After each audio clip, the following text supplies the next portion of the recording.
Welcome back to the Buddhist Audio Bookshelf YouTube channel. Today, we continue our exploration of meditation by Thanissaro Bhikkhu, also known as Geoffrey DeGraff. Your support is greatly appreciated. Kindly like and share this audiobook to extend its reach, enabling more individuals to access its profound wisdom. Remember to subscribe to our channel for instant notifications when new content is released. Together, we can propagate the teachings of meditation and mindfulness, nurturing a community focused on enlightenment and inner serenity. We thank you for being a part of our mission to make these transformative teachings accessible to all. Let's commence today's reading. Breath Meditation. The Second Tetrad. November 27, 2015. We live in a world where things are always changing. Sometimes the changes are minor and almost imperceptible. Other times they can be very drastic and sudden. So we look for a refuge, a place that's safe from all the changes that would alter our lives too drastically. We look at our minds for refuge, but what do we see? As the Buddha said, the mind is so quick to change that there's nothing you can compare it to. It's quicker than anything else. So we've got to do something about that, because otherwise we have no refuge at all. This is where it's good to look at the Buddha's second tetrad in his breath meditation instructions. You focus on the breath. As he said, the fact that you are paying careful attention to the breath, that, in and of itself, is a feeling. It's a strange statement that an act of attention would be a feeling. I think what he's referring to is the fact that feelings are fabricated. They come from some potentials from the past. The fact that you have this body in this condition right now, this mind in this condition right now, it comes from a lot of things you've done in the past. But those things from the past are just potentials. What you intend to do right now can decide which potentials you're going to focus on. These present intentions play a very large role in determining which actions in the past really will have an impact on the present moment. It's almost as if you could go back and change things from the past, or at least you change the effect they have. You want to take advantage of that. Ask yourself, what kind of feeling are you fostering in the way that you're being attentive? In this way, the fact that you're paying careful attention to the breath moves you into the area of feelings as a frame of reference, which is the territory of the second tetrad. The Buddha's second tetrad has 4 steps. The RST is to determine that you're going to breathe in and out with a feeling of rapture. In other words, breathe in a way that gives energy and gives a sense of fullness to the body. And from there, the mind will pick up a sense of fullness as well. When the Buddha talks about developing rapture, he says that there are potentials in the body for rapture. Paying appropriate attention to them is what gives rise to rapture. He doesn't tell you much about what those potentials are. He just signals the fact that they're there. So where are those potentials? What are those potentials and how do you pay appropriate attention to them? One way you might try to approach this question is to think about some part of the body that's not central to the torso, something, say, out in your hands and your feet, so that you're as far away as possible from the movement of the breathing. Try to relax your hands and your feet as much as possible. If you feel any sense of change in the amount of tension, no matter however subtle it might be in the hands or the feet as you breathe in and breathe out, relax that tension. Relax it. Relax it so that there's no difference between the sensation there when you're breathing in and the sensation there when you're breathing out. Allow it to stay that way. Don't let anything interfere with it. If you can maintain that attention, then that there'll be a sense of fullness in those parts of the body. The blood oozes into those parts of the body, and there's a fullness that comes with that. See if you can maintain that. And once it's there, see if you can allow it to spread. If you're focusing on your hands, allow it to spread up the arms. If you're focusing on your feet, of course, allow it to spread up the legs.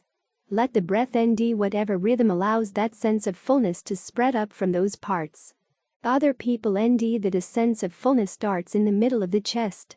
Again, allow that part to feel open and relaxed with as little disturbance as possible from the breathing. Once that feels comfortable, then allow that sense of comfort to spread. If it doesn't feel comfortable, then go back to the hands and the feet. What you're doing is taking a potential and developing it. It may not seem like much to begin with, just the fact that your hands are relaxed. But you protect it. Ajahn Fuang would use the word praking, which is the word they use in Thailand, for when a child is learning to walk, and you're walking behind the child. You're not grabbing onto the child because you want the child to walk on its own. But at the same time, your hands are a few inches away, so that in case the child trips, you can catch it right away. You want to have that same hovering around kind of attitude toward your sense of well-being. After a while, the fullness may get to seem a little bit much, so the next step is to breathe in and out sensitive to pleasure. And it's a similar sort of thing. Find the areas of the body that feel good as you breathe in, feel good as you breathe out, and see if you can let that sense of feeling good spread. It's different from rapture simply in the sense that it's not quite so full. It's not the same energetic quality. It's cooler, more peaceful. As you can maintain this, you begin to realize that these feelings begin to have an impact on the mind. The feeling of ease, the feeling of fullness. You want to take note of that fact. This is what the Buddha calls siddha sankhara, mental fabrication. These feelings have a direct impact on shaping the mind. Other things also are coming into play here. Your perceptions. As you're focusing on the hands, as you're protecting that sense of well-being, as you're protecting the sense of ease that goes through the body, you have to hold certain perceptions in mind. These are images or words you hold in mind for recognizing things. They're not full sentences. They're just basic concepts or little pictures by which the mind communicates with itself and communicates with the body. Those perceptions will have an impact on both body and mind. They're mental fabrication as well. Look into your perception of the breathing. Is it getting in the way of your concentration? Is it helping it? If you have a perception that the breath has to struggle in order to get in, that's not a helpful perception. If we picture to ourselves that we only have two little holes, i.e., the nostrils for the breath to come in and out of the body, what happens when they get plugged up? Even if they're not plugged up, it's an awfully tiny spot for the breath to come in and saturate the whole body. This is when you want to hold to the perception of the whole body breathing. Think of it breathing even through the pores. That will change the way you sense the breathing. It'll make it a lot easier for the mind to settle down and drop the impulse to push the breath here or pull it there. With the right perception in mind, then when you breathe in, it comes in everywhere. Easily. Hold on to the perception that the breath is just waiting to come in, and it's just a matter of your allowing it. When you allow it, you don't have to do any pulling. Another good perception to hold in mind is that, as soon as you're aware that the breath is coming in, a subtle breath has already coursed throughout the whole body. If you can hold that perception in mind long enough, you'll see that it really is true. Some people might say that the perception itself is creating that sensation of the breath. But when you use it, you'll see how real it feels, and how it's helping you to settle down. So it's a useful perception. Who cares what the scientists, looking from the outside, say about your breath? What you're doing is to investigate how feelings and perceptions shape your mind from the inside. Then the now step in this tetrad is, as the Buddha said, to allow this process of fabrication, or shaping, to grow calm. In other words, you see which feelings and which perceptions give rise to one level of concentration, and then you change those feelings, change the perceptions, to see if it takes you to a deeper level. In technical terms, this can take you all the way to the highest of the formless jhanas. The question might be, well, at the fourth jhana, the breath is stopped, so how are you talking about breath meditation on that level and beyond? I think that what the Buddha is referring to here is that when you're moving from one jhana to another, there has to be a moment, at least, of evaluation. At that moment, there will be some breathing. You evaluate. If this perception is too gross, I want to have a more subtle one. The perception of having a form of the body is grosser than the perception of perceiving the body as just a mist of sensations. The perception of the space between that mist is a more subtle perception still. The perception of the awareness of that space. That's even more subtle, more calming than the perception of space. letting go of the perception of the mind being one with its object. That's even more calming. You now get to the point where you know where you are, but you don't have any label for it. That's even more calming. You can pursue this. It takes time. You want to be able to develop the stages. I was reading just now a book on developing jhana in which the author says to stay in a particular jhana for at least v minutes, which is a ridiculously small amount of time. Once you've got this perception, then you can try to maintain it even when you leave the meditation. Say you've got a perception of space. See if you can maintain that perception as you go through the day. You may not be in jhana, but it's good to hold on to that perception as much as you can. It'll change the way you relate to things. Just think about everything you see as permeated by space. After all, every atom has more space than it has matter. Think of all the space going through your body, through everybody you deal with, every place you go, everything you see. And that perception has a really good impact on the mind. This knowledge of perception and feeling and the role they play in shaping the mind is one of the lessons that'll be most useful in learning how to make your mind more reliable. If you learn how to focus on the breath in a way that gives rise to a sense of ease and rapture, and learn how to access that whenever you need it, your mind will be a lot less irritable. It'll be a lot less likely to regard any incident as just too much to take, where it suddenly snaps, and its goodness disappears, its calm, its equanimity, its patience all disappear. If those things can disappear, you're really up the creek. You don't know what your mind is going to do. But if you learn how to feed it well with good feelings and good perceptions, you'll come to out which perceptions can help you get through tough situations, the sorts of situations where it's just one long grind. How can you stand up to that sort of thing without letting it grind you down? Can you learn how to perceive things in a way that you're outside them, where they can't reach you? When you learn these skills, then no matter how bad things get outside, you've got something inside that's more reliable, that's yours, a sense of well-being inside that nothing outside can touch. Hold that perception in mind. The Buddha, when he was teaching meditation to Rahula, taught him as the very RST step. Make your mind in tune with the earth. He was teaching Rahula to hold a perception in mind. Just as earth can stand anything that's thrown on the earth, doesn't shrink away from disgusting things, in the same way, you're going to be dealing with things that are unpleasant, but you don't have to shrink away. Hold that perception in mind. Your mind is like earth. You'll that your patience grows a lot stronger, a lot more reliable, a lot more resilient. So you've got feelings that you could create simply by paying attention to the breath, and in particular, learning how to pay attention with the right touch. You learn the role of perception in either weakening or strengthening the mind. You don't want a weak mind, so you work on the perceptions that strengthen it. This way you that you can develop your inner mainstay. As the Buddha says, the self is its own mainstay. But if the self isn't reliable, that means you have no mainstay at all. If your mind is constantly changing, so quick to change that nothing else can be compared to it, you're really in bad shape. But if you learn that you can use perceptions and feelings to shape the mind, and the way you relate to your breath has a large role to play in this, because it gives you a place to stand as you watch this happening, you've got that good breath energy you can draw on to develop the kinds of feelings you need. That you can develop a lot more patience, a lot more endurance.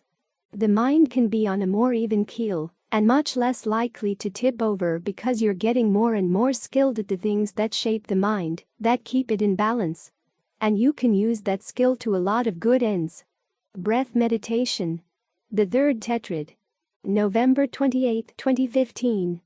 One of the hardest but also one of the most necessary parts of developing meditation as a skill is, at the end of each session, to react on at what point in the session the mind was most settled, with the greatest sense of ease, when it was quietest, the most alert, so that you can remember to try to recreate those conditions the next time around. This is hard because we often don't know what to look for. We just think, that was a really nice state of mind.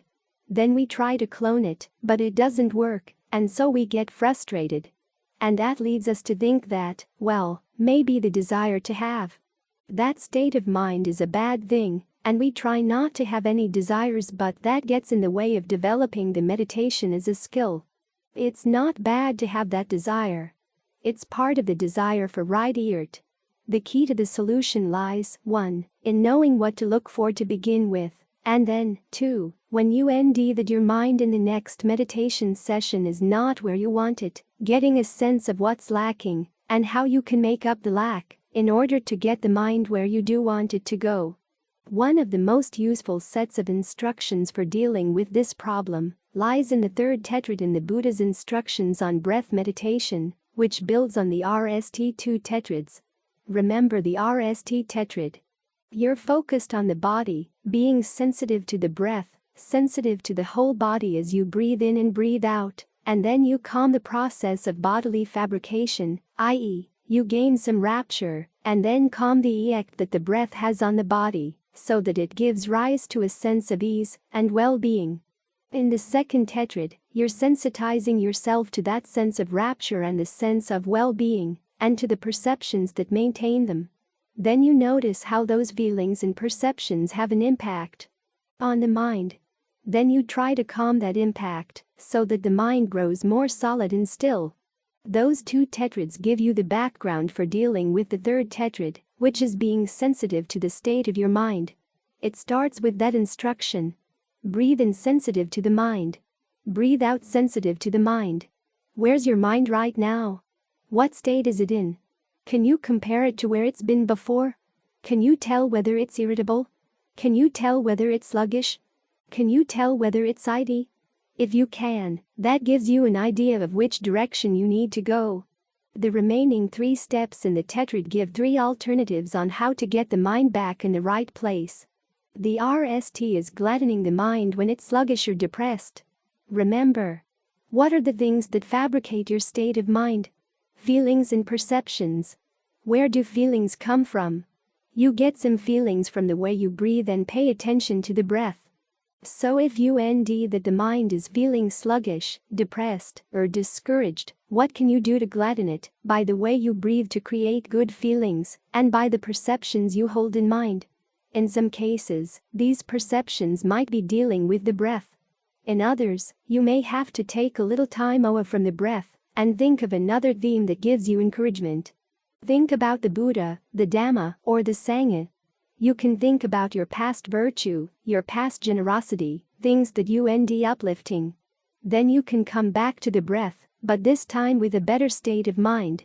If, however, the mind is feeling overly excited, overly energetic, then you want to figure out how to breathe in a way that steadies the mind. And again, this might have to do with just the way you breathe, or with the perceptions you hold about the breath. Or you may have to deal with some other topic. Death is a really good one for steadying the mind. Death could come at any time, and it could cut short all kinds of things in your life. I was reading the other day someone commenting on how if you see aging, illness, and death as dangerous, it's a sign that you're attached, whereas instead you should just see aging, illness, and death as simply a part of this wonderful life we have, so you have to embrace it all. That's not a Buddhist teaching. The Buddha says you've got to see danger in death, that it's going to cut things over very quickly. It could happen at any time. A little clot of blood could get the wanderlust, start wandering around your system, and then get lodged someplace in the heart or in the brain, and that's it. You don't have time to say goodbye to anybody. You don't have any time to give any last-minute instructions or requests. You're just out. And you have no idea where you're going. And, unless the mind has been really well trained, you have no idea how you're going to react at that point, whether you can trust the mind to make the right choices. If you can't trust the mind to sit here, meditate for an hour, and settle down, it's going to be really hard to trust it when an event like that occurs. So thinking about death gets you more focused on what you've got to do right now, which is to get your mind in shape. That can help to steady the mind. So again, you're using the breath, you're using feelings, and you're using perceptions to get the mind into the shape that you want. Over time you get A sense of what works in lifting your level of energy, what works in calming it down.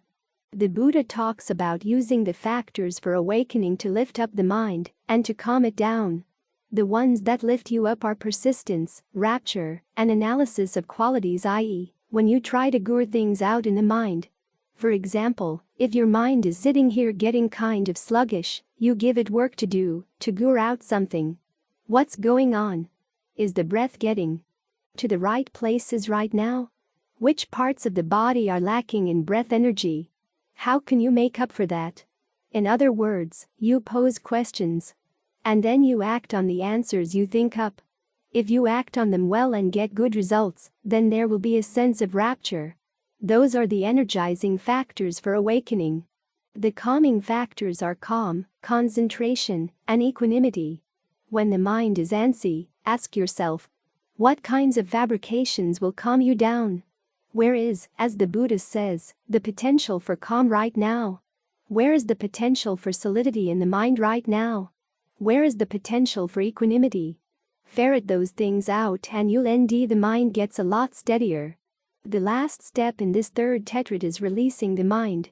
Basically, this has to do with the mind's burdens. There are things holding the mind down or holding it back. And release from these burdens can be of two basic sorts: temporary release and total release. Temporary release is when the mind has been burdened down with thoughts of work or thoughts of school, thoughts of responsibilities at home, and you can get the mind for the duration of your concentration out from under those things. We talked today about developing a perception of wilderness. When you stand on the edge of the Grand Canyon, a lot of your concerns at home and at work seem very, very small. Even though we're not here at the edge of the Grand Canyon, we are sitting under this enormous sky. It's good to go out sometimes at night and just look up at the sky to get a sense of how enormous it is, how immense it is, and how small a lot of your problems are.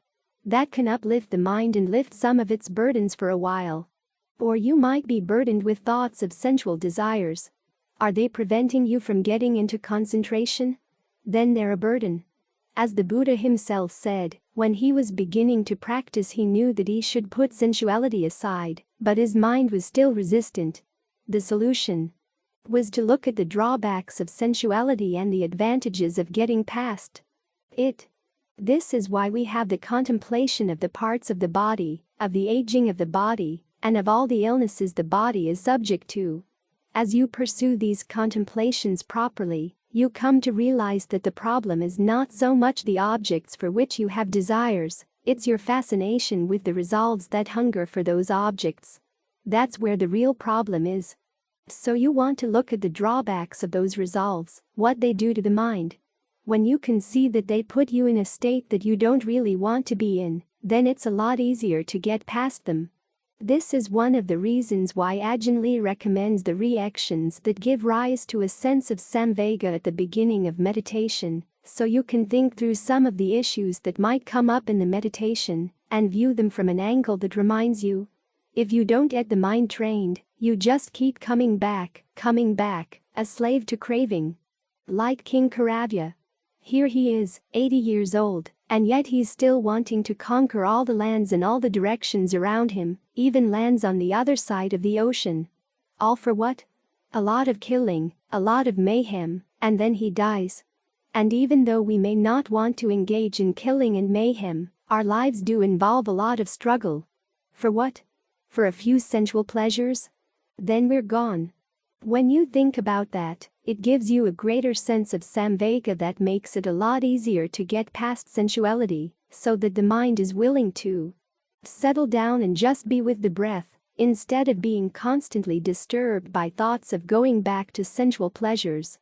That's the point where mindfulness of breathing gets you into the RST jhana. From there, you can go to the higher jhanas by looking for the things that are burdening the mind within the lower jhanas, and learning how to release yourself from them. At RST, don't be too quick to try to analyze the state of concentration when you get into it. Just see what you can do to keep it going. Then, as you get more and more proficient at keeping it going, you can begin to notice what in here is still an unnecessary burden. How can I stay concentrated, but with less irrit? How can I do it more silently? When you've worked through all the wrinkles of the breath, you can settle down without having to think about these things. You don't have to do any directed thought or evaluation. Just be one with the breath. That releases the mind from the need to do directed thought and evaluation. There will still be a sense of rapture there, but then after a while the rapture becomes tedious. It's like food.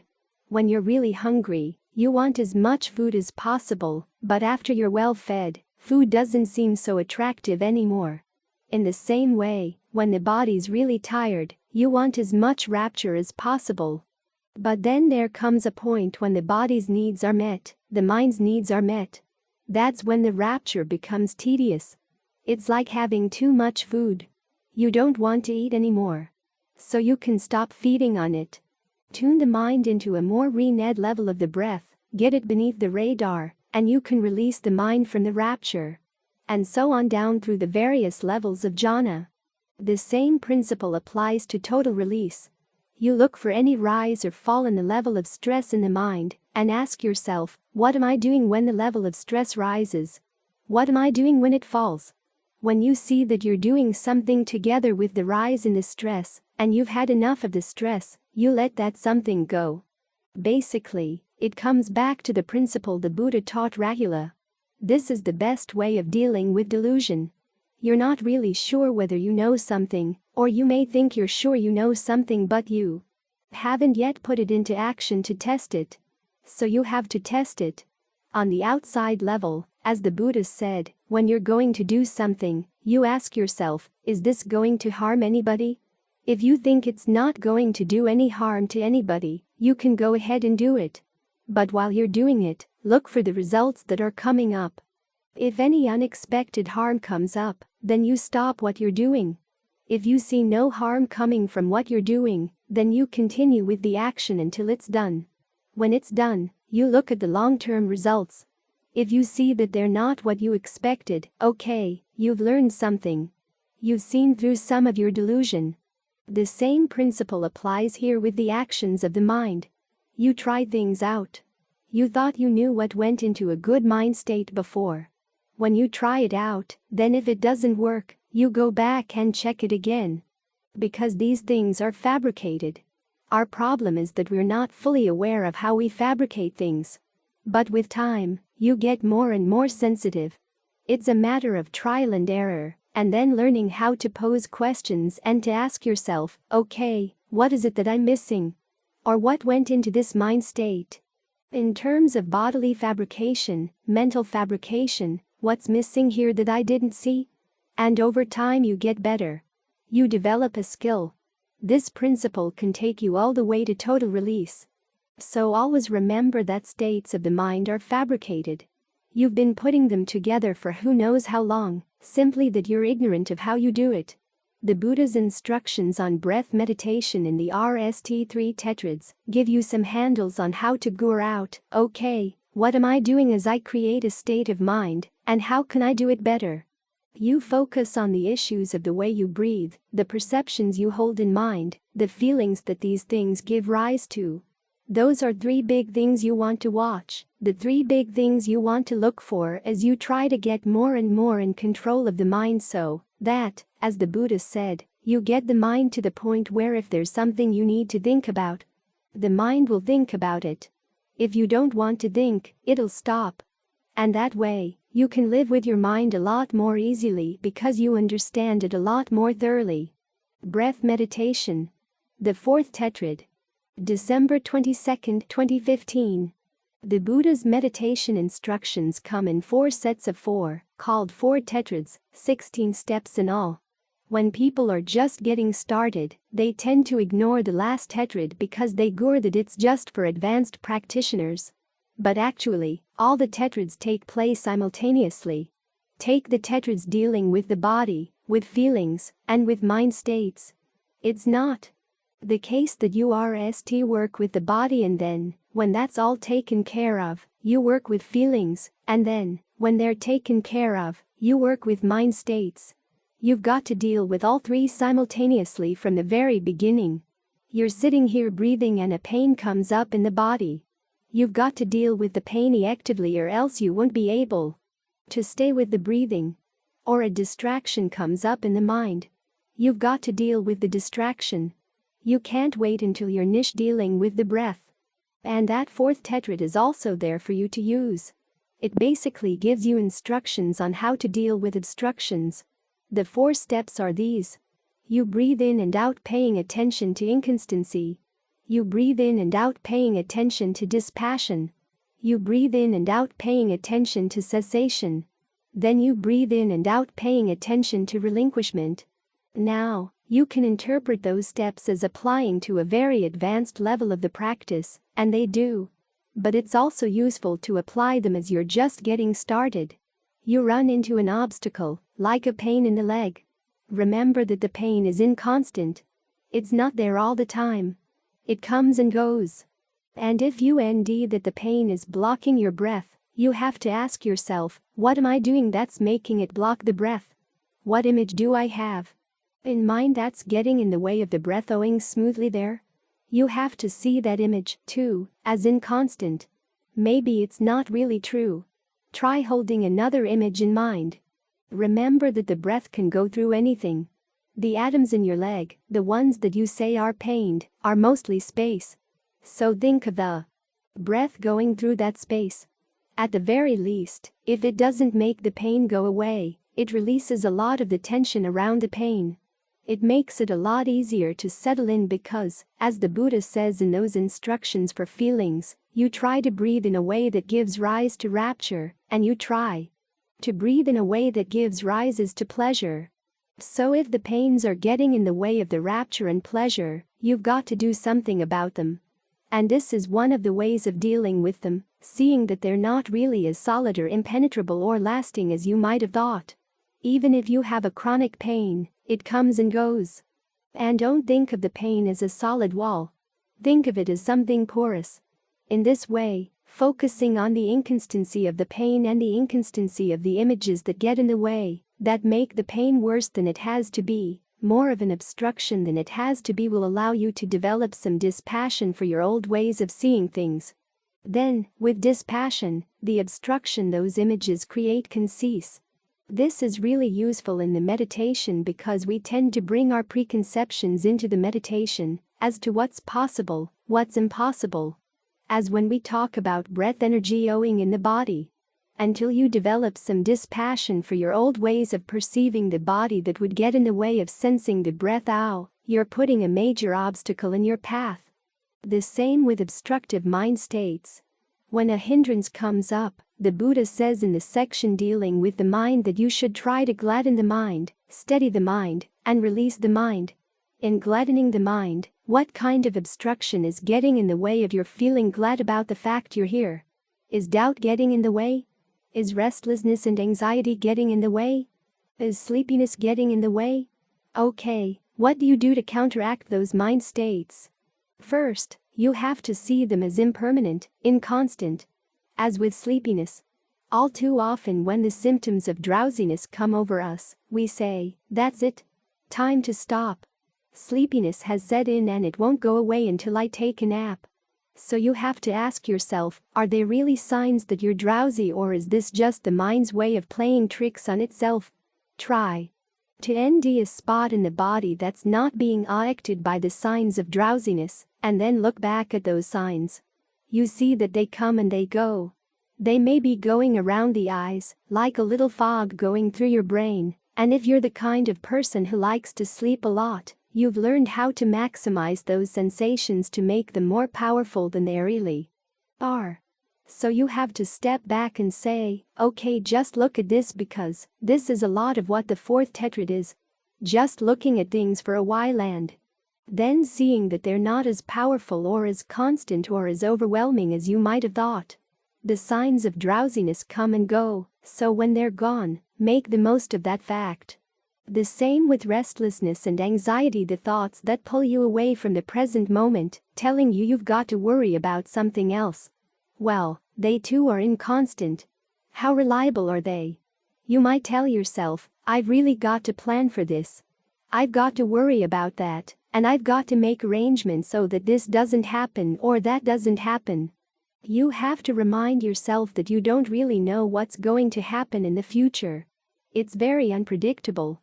What you do know is that you're going to need lots of mindfulness, lots of alertness, lots of concentration, lots of discernment, whatever happens. And where are you going to get those qualities? By developing the mind right now. So, to take care of any eventuality in the future, you're working on your meditation. That's your best way of preparing for future certainties and uncertainties. This allows you to develop some dispassion for those restless thoughts. Those thoughts of anxiety. You've seen their allure, but you've also seen their drawbacks. And when you see that the drawbacks outweigh the allure, you can develop dispassion for them. When you're not feeling any passion for them, they cease. Then you can let the whole issue go, the thoughts that disturbed you, and the fact that you were able to get past them. You don't have to hang on to your success. You let it go, too, and get back to business. That's what's meant by relinquishment. And that covers all 4 steps in the 4th tetrad right there. So when you ND that there's an obstruction in your meditation dealing either with the breath or with feelings or with mind states, keep these 4 steps in mind. First, look at the fact that no matter how insistent or powerful or convincing the breath obstruction or mind state, it's inconstant. The same with a feeling. A pain may have been there for a long time, but it doesn't have to be there always. And even if it is a long-lasting pain, you can learn to look at it as inconstant, coming and going, little moments of pain. An image I've found useful is that you're sitting in the back, say, of a bus or an old station wagon, facing backwards, and as you go down the street, things that come into the range of your vision come in from the side, and then immediately go away from you. It's the opposite of when you're sitting in the front, and things coming into your range of vision seem to be coming right at you. Well, think of the pain, those moments of pain, as going away from you as soon as they come into your range of vision, rather than as coming right at you. That changes your relationship to them, and you begin to see them as a lot less lasting and threatening. They come and they're gone. They come and they're gone. So you can breathe around them. You can also make your awareness go around them so that you don't have to focus so intently on them. Because often that's our problem. We focus on these things so intently that we strengthen them, we solidify them. Our concern with trying to control them turns them into greater obstacles than they have to be. The solution is to see them as little bits and pieces. Moments of pain that don't need to be controlled because they're already passing away. This applies not only to pain, but also to anger. Anger sometimes seems to be very long and lasting. But actually it has its moments and then it goes. Then we dig it up again. And it goes again. And then we dig it up again. It goes again. The problem is not the moments of anger. It's the digging it up again. Who's doing that? Well, we're the ones who are doing that. We have a passion for digging up our anger, just as we have a passion for digging up lust, digging up greed, whatever our standard problems are. Once there's a moment of anger, you don't have to say, here it is, to stay and latch onto it. Instead, you want to see, here, it's come, but it's going to go. I don't have to get caught up in it. Our problem is that the symptoms of anger or whatever hang on in the body, and so we interpret them as signs that the anger is still there. But what's there is just the after effect. If you can see these things as not as solid as they seem to be, not as powerful as they seem to be, that puts you in a better position to develop some dispassion toward them. The passion is actually the problem. Once you can develop the dispassion, then these things cease. You let go and you move on. Now, while you're working on your concentration, you don't want to view it as inconstant quite yet.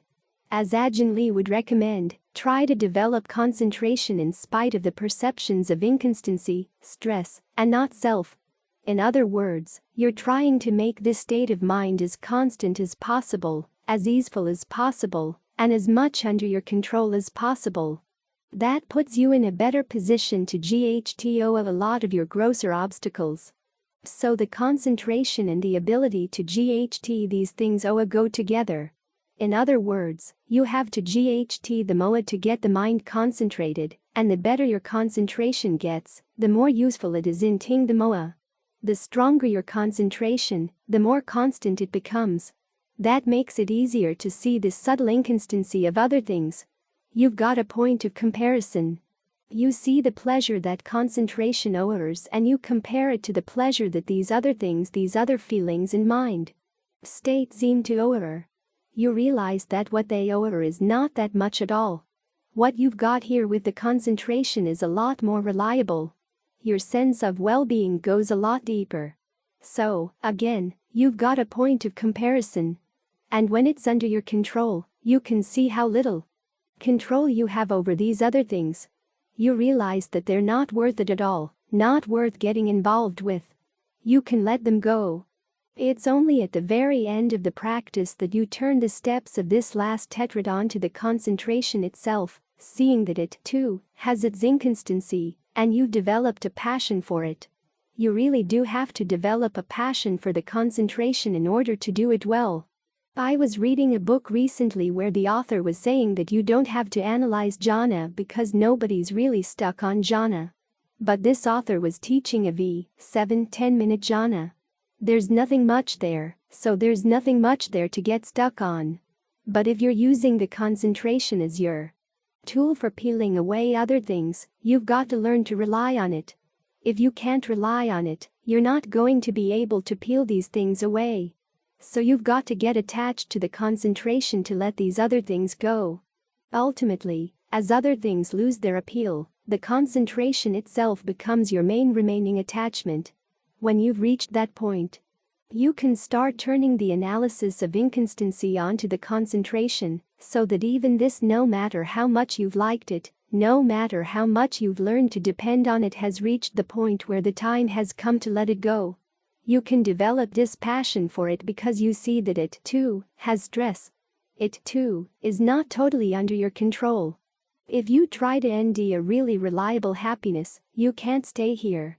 But everywhere else you move, you realize that that would be just another state of concentration. So what do? You can't stay and you can't move. Well, there's another alternative.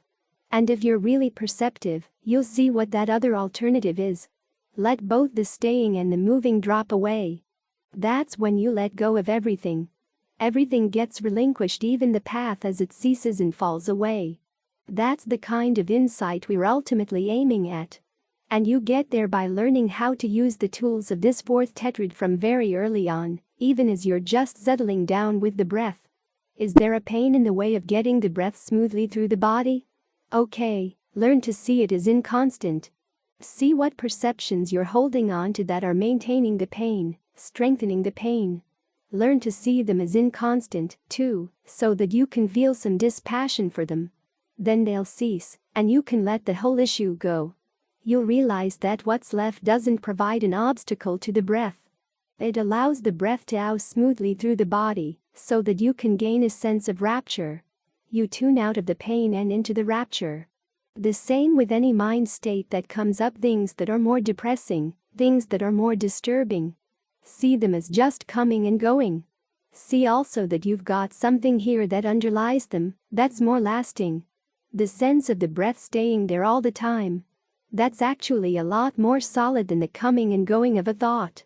That allows you to feel some dispassion for the thought, and to let it go as it falls away, as it will fall away. This allows you to let go of the whole issue, so you're not digging it up again. So this last tetrad is useful all the way through the practice. Keep it in mind as you're sitting here. It's a very useful tool from the very beginning to the very end. The message of mindfulness. April 19, 2012. In the Buddha's instructions for breath meditation, after you've got your body in position, he says to establish mindfulness to the fore. In other words, you make up your mind what you're going to try to remember as you meditate, and bring that to the forefront. Make it stand out in your mind. In Thai, they say to set your mind up. Of course, what often happens after you've set your mind up like this is that it falls over. You're determined to stay with the breath, but something else comes in. Either an outside noise distracts you, or other thoughts in the mind come up. And you go wandering after wherever they may lead you. This is why we have to be alert to notice when this is happening. Then mindfulness kicks in again to bring you back to the breath. The act of reminding here is very important because the mind so easily forgets. In the beginning, when you remind yourself, you have to use full sentences. Use short commands. Stay here. Stay with the breath. Don't wander away. Whatever it takes to keep you remembering to stay with the breath. Then you try to remember whatever other things you need to do with the breath in order to make it easier to stay. You may remind yourself to breathe comfortably or to focus on a certain part of the body.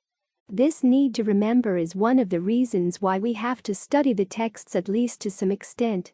A couple of months back I was asked to give a talk on the topic of whether it really is necessary to know anything about what the Buddha said if you're going to meditate.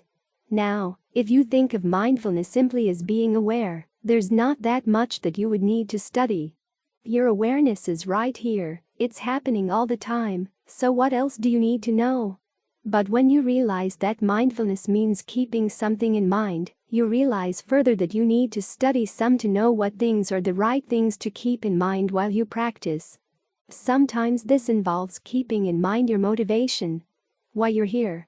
Sometimes it involves keeping the Four Noble Truths in mind. Remembering that we're here to look for stress, its cause, its cessation, or the path to its cessation. And then you have to remember the duties that go along with those four truths. If stress or pain comes up, you have to remember, don't run away, because it's so easy to want to avoid the pain, or to try to push it away. But our duty with regard to the stress and the pain is to comprehend it. That means we have to watch it. We have to watch it steadily. In fact, your gaze has to be steadier than the pain, so that you can begin to see how the pain comes and goes as well as what comes and goes along with it. If you see that there's an uptick in the level of your stress, you can ask yourself, what did I think just now? What did I do just now? Or if the level of stress goes down, what did you do? Only in that way can you see the relationship between cause and effect. It's not enough to say, oh, stress is inconstant, sometimes it comes, sometimes it goes, and just leave it at that. The coming and going has a cause, and you want to look deeper into where the cause is while it's happening. You've got to remember this. Once you see the cause, then you remember your duty with regard to the cause. Let it go. In other words, stop doing whatever it was that caused the stress to come. To do this requires not only steadiness of mind, but also a sense of well-being. That's why we practice concentration. The Buddha compares concentration to food. You're a soldier in a fortress at the edge of a frontier. You need food in order to GHTO the enemy. In other words, your dilemmas of greed, aversion, and delusion. Your mindfulness needs food, too. Your mindfulness is the gatekeeper of the fortress, watching whoever might want to try to come into the fortress, remembering who's a friend and who's a foe. Mindfulness, doesn't just sit there and watch both the friends and the foes coming in. If someone's a friend, mindfulness remembers to allow him in. If someone's a foe, mindfulness remembers to keep him out.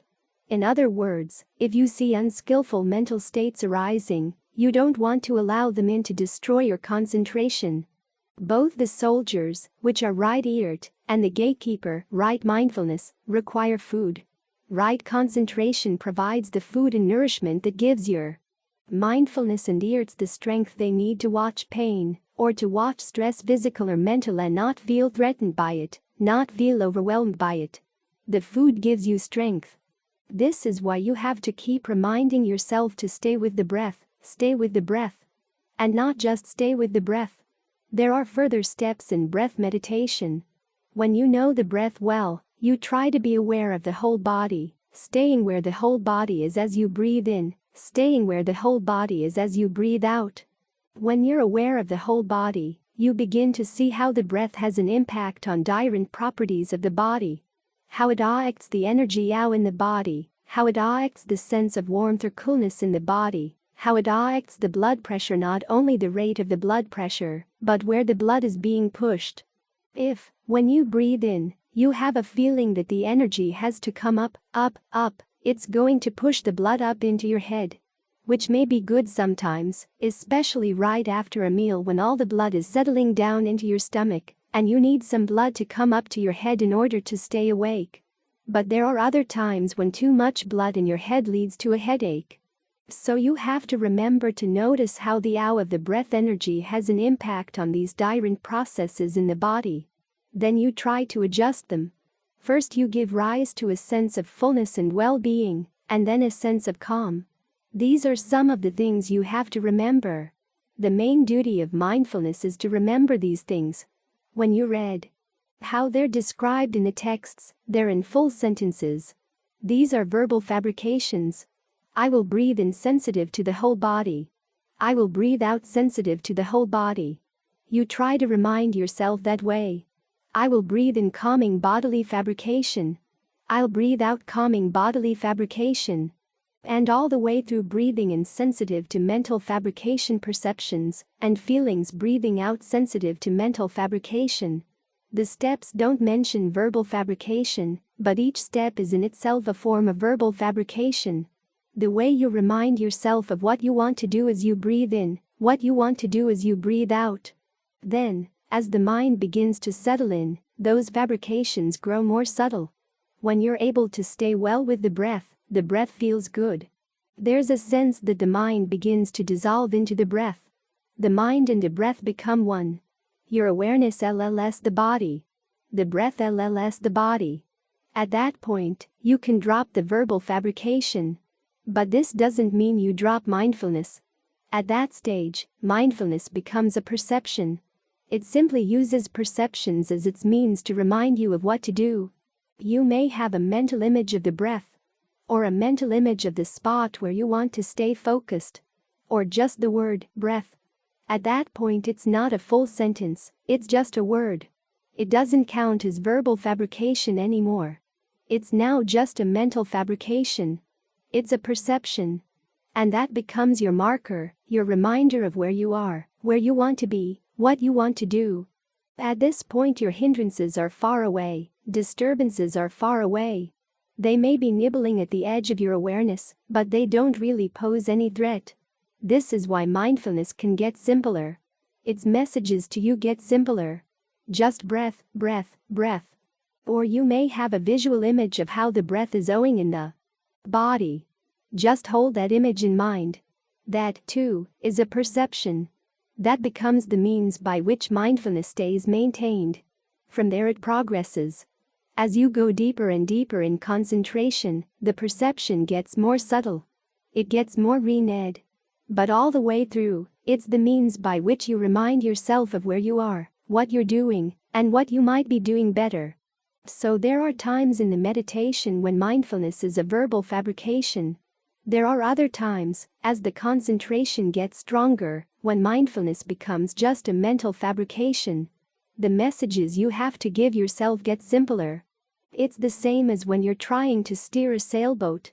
If there are a lot of gusty winds, a lot of waves, the hand with which you hold the rudder has to clamp the rudder really tightly, and you have to use a lot of strength to make sure that the boat doesn't tip over or go off course. But when the wind is light and steady, and the water is smooth, all you have to do is just barely touch the rudder and you stay on course. It's the same when you're settling down. In the beginning, it takes a lot of work, a lot of determination, and a lot of reminders. Stay here, don't wander. As the mind begins to settle down, though, then the nature of the mindfulness grows more subtle. You do have to be careful not to drift when the breath gets subtle, but the nature of your warning to yourself, the nature of your reminder, gets more subtle. Just remind yourself. Whole body breathing in, whole body breathing out. That's it. Or just whole body, especially when the breath grows still. And so on with the more subtle levels of concentration. When you go into the formless levels, it's more an image of space, the space around the body, the space permeating throughout the body, in between every atom. Just hold that image, that perception, in mind. Or the image of knowing. Those are your reminders. So the reminders in the beginning require a lot of effort. And sometimes your reminder to yourself can't be gentle. You've got to yell at yourself. Why are you wandering, Oa? Come on back. But as the mind gets more tame and gains a greater sense of ease, well-being, and refreshment in the meditation, then it's a lot easier to stay here. That's one of the reasons why we work with the breath, to make the work of mindfulness easier. Its messages can become simpler, more gentle, but still effective. This is how the concentration develops as a skill as you move from the step of getting the mind to be with the breath or establishing it on the breath, to maintaining it. Setting it up is one thing. Keeping it set is something more renewed. In harmony with the Buddha's guidance, we stress the immense importance of sharing wisdom expansively. Presently, we've transformed this extensive 1,000-page work into a readily accessible audio format. The duty to advance this noble cause now lies with you. Through your subscriptions, likes, and the sharing of our content, you play a central role in the widespread dissemination of these teachings, benefiting numerous others. Let's continue the timeless tradition of knowledge sharing and the cultivation of mindfulness for the greater good of humanity. We extend an invitation for you to join us in this endeavor, and together, we can bring profound positive change to the lives of many.